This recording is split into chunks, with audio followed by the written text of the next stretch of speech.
घर की जो रानी है, वाह रे वाह। अरे घर की जो मालकिन है, वो मालकिन किस चीज से है? रसोई से है। रसोई में है पूरे परिवार को अपने मुट्ठी में रखने की ताकत। श्रीमद् भागवत। नहीं, माताओं के पास अगर पति देवता के द्वारा दी गई तिजोरी की चाबी होती थी तो उसके पीछे का जो कारण होता था वह रसोई की चाबी माताओं के हाथ में होती थी। क्यों? क्योंकि उनके हाथ में क्या था? अन्न था। और वो ऐसा अन्न, ऐसी रोटी अपने पति और अपने बच्चों को खिलाती थी कि जो भी कमाया हुआ होता था उस तिजोरी की चाबी किसके हाथ में होती थी? जोर से बोलो। अब बोल ही नहीं रहे। माताओं के हाथ पे होती नहीं। पति देवता ने जो कमाया है वो किस पत्नी के हाथ में होता है? उस पत्नी के हाथ में होता है जो अच्छा अच्छा भोजन, प्यार भरा भोजन अपने पति को खिलाती है।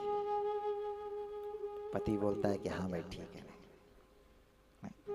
बेचारू पति देवता थकी हारी तय आई और भीतर आई, बैठी अभी वहां और बोले कि एक गिलास पानी को मिल लू। भीतर आवाज आए, तेरा हाथ टूटिया क्या?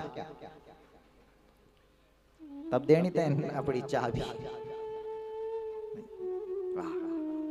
इसका मतलब रसोई का चमत्कार है वो, नहीं? कमाल किसका है? रसोई का। वाह। आज देखो, आज अपनी माताओं के हाथ में कुछ है ही नहीं। क्यों नहीं है? आज कोई सुनने के लिए तैयार नहीं। ना बच्चे सुन रहे हैं, ना पति सुन रहा है।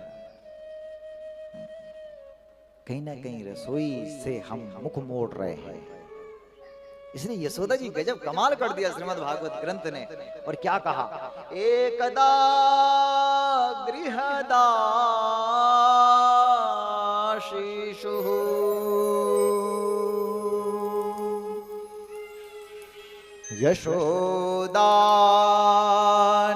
यशोदानंद गेहिनी।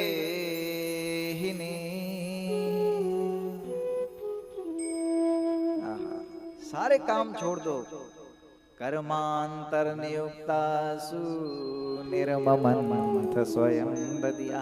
स्वयं बना रही है, बोला दधि मंथन। स्वयं कर रही है, बोला दधि मंथन का काम। क्यों? अरे झांसी को मखन दुनियान मरी जाणू कल्याणू यखन हरि बोल जी।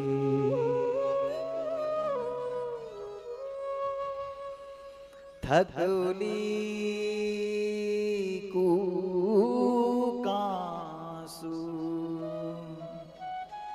बांजा बन रोली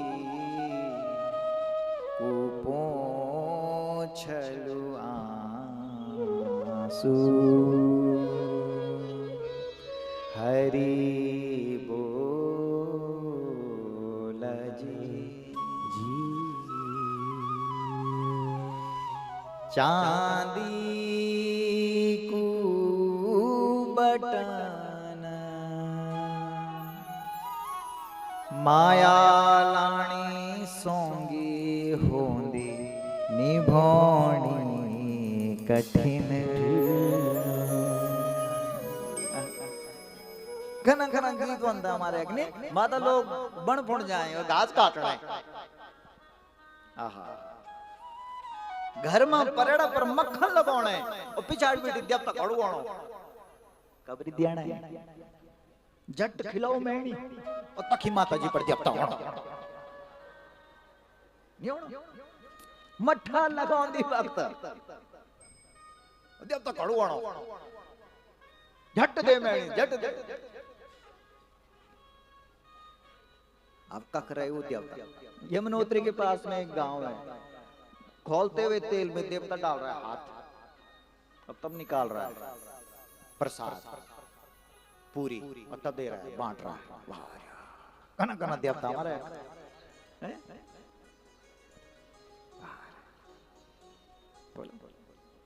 यही तो लिखा हुआ है यहाँ। अरे ना ढोलक है ना चिमटा है यशोदा जी के पास, कुछ भी नहीं, न साज न बाज। श्रीमद् भागवत का श्लोक सुना रहे हैं हम आपको। क्षौमं वा सह पृथु कटि तटे बिभ्रति सूत्र नद्धम पुत्र स्नेह स्मृत कुच युगम जात कंपम च शुभ्रुः रज्ज्वाकर्षहस्रं भुज चलत कंकणो कुंडले च स्वर्णं वक्त्रं कवर विगलन मालती निर्ममन्तः। जब बोला उस रस्सी को खींच रही है, रज्ज्वाकर्षः, वो जो मट्ठा बनाने वाली जो रस्सी है, उस रस्सी को जब खींचती है तो उस रस्सी को खींचने से जो चूड़ियां हैं वो खनन खनन खनन खनन कर रही है, और जो कान के कुंडल हैं वो छम छम छम छम कर रहे हैं। न तबला की जरूरत पड़ रही है, न ढोलक की जरूरत पड़ रही है, तब भी भगवान कृष्ण कन्हैया सुन रहा है। और वो आवाज जा रही है सीधा कहां? बैकुंठ तक जा रही है। उस आवाज का कितना बड़ा महत्व है बोलो। वो आज हरिद्वार से जो बहन आई ये ममता के साथ, ममता कहां गई है?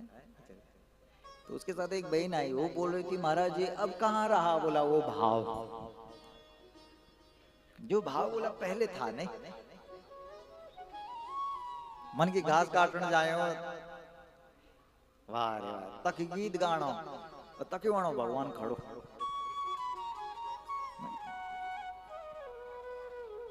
इतना भाव, इसका मतलब भाव के बस में है भगवान, प्रेम के बस में है भगवान। और प्रेम प्रकट होना ही सबसे कठिन है, हमको ऐसा लगा। विद्वान बनना भी सरल है, किताबें लिखनी भी सरल है, भजन लिखने भी सरल है, भजन करना भी सरल है, लेकिन प्रेम प्रकट होना, इसलिए हमारे यहाँ इस व्यास पीठ पर किसको बिठाया जाता है? ये जो गद्दी है ये प्रेम की गद्दी है। जो वक्ता, जो भगवान का भक्त अपने प्रेम से उस परमात्मा को प्रकट कर सकता है, वही इस व्यासपीठ पर बैठ सकता है, जो भाव से बोल सकता है कथा। नहीं तो कथा किसको नहीं है पता, किसको नहीं पता कि श्रीमद् भागवत में कृष्ण लीला क्या है। आजकल तो पूरे देश में हो रही है कृष्ण लीला, टीवी खोलो तो हर जगह कथा सुनाई जा रही है, हर जगह कृष्ण के बारे में बताया जा रहा है, हर पोथी में कृष्ण के बारे में लिखा है। लेकिन फिर भी हमारी संस्कृति कहती है कि ऐसी पीठ मंगवाओ। बोला कैसी पीठ मंगवाओ? ऐसी व्यास पीठ मंगवाओ जिस व्यास पीठ पर बैठ करके वक्ता गदगद हो जाए और डूब जाए उस प्रेम समुद्र में। जो आनंद सिंधु सुख राशि, नहीं, सी करते त्रैलोक सुपासी।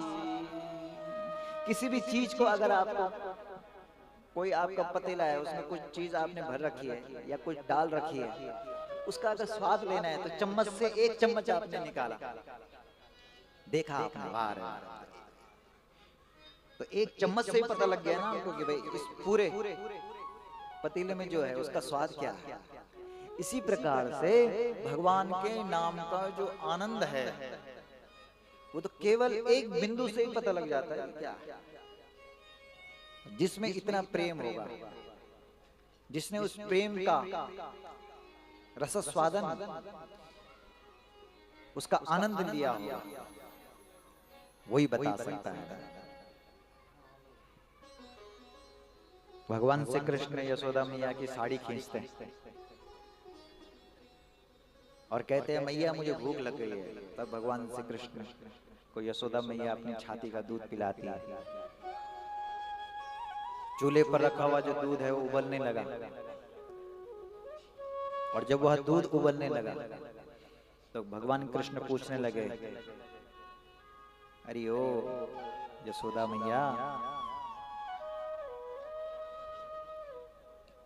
तुझे पूत प्यारा है या दूध प्यारा? यशोदा जी ने कहा, लाला मुझे तो पूत प्यारा है। कृष्ण कन्हैया हंसते हंसते उस दूध की तरफ देखने लगे, और जैसे ही कृष्ण ने दूध की तरफ देखना शुरू किया, वैसे ही यशोदा जी ने भी उस दूध की तरफ देखा तो पता लगा कि वो दूध उबल रहा है। तब पटका कृष्ण को किनारे, और तब भागी उस दूध को बचाने के लिए। बस कृष्ण रूठ गया। उस कृष्ण को रूठने मत देना कभी नहीं। सब कुछ करना, भगवान ना रूठे हमसे। जग रूठे तो रूठन दे, मेरा हरि ना रूठे रहे। बस कृष्ण रूठ गए, सारे घड़े फोड़ दिए। यशोदा जी भागी कृष्ण को पकड़ने के लिए। कौन पकड़ सकता है? तब धरती पर गिर पड़ी। तब भगवान आए और कहा कि माँ मुझे पकड़ना चाहती है, ले पकड़ मुझे, पकड़। तब पकड़ा यशोदा मैया ने, तब उखल में बांधने लगे। कौन बांध सकता है कृष्ण को? नहीं। तदपि द्वयंगुलम न्यूनम यदेदा दत्त बंधनम। 2 अंगुल की हमेशा कमी पड़ रही है। 2 अंगुल, यही है, इसी को बोलते हैं हमारे यहाँ माया, मैं और मेरा। इसी से ही हम लोग बार बार यहाँ आ रहे हैं।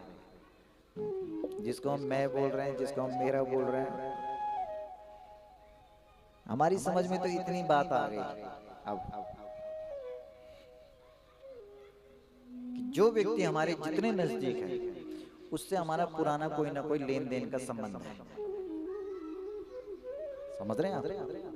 तुम्हारा भी कुछ ना कुछ लेन देन का संबंध रहा होगा हमारे साथ, इसलिए कथा सुनने के लिए यहाँ पहुंचे हो।